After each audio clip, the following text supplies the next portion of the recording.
ಸರ್ವಶಕ್ತನ ಆಶ್ರಯದಲ್ಲಿ ಸರ್ವರೂ ಸುರಕ್ಷಿತರು.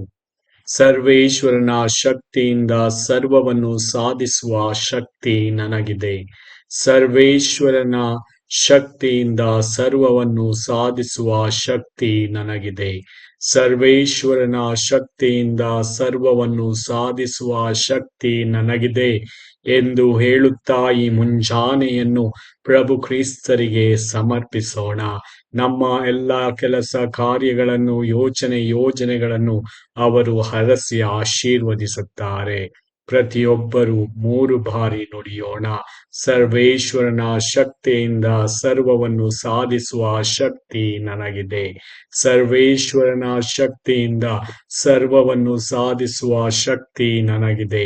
ಸರ್ವೇಶ್ವರನ ಶಕ್ತಿಯಿಂದ ಸರ್ವವನ್ನು ಸಾಧಿಸುವ ಶಕ್ತಿ ನನಗಿದೆ. ಸರ್ವೇಶ್ವರರಾದ ದೇವರು ನಿಮ್ಮನ್ನು ಹರಸಿ ಆಶೀರ್ವದಿಸಲಿ. ಆಮೆನ್.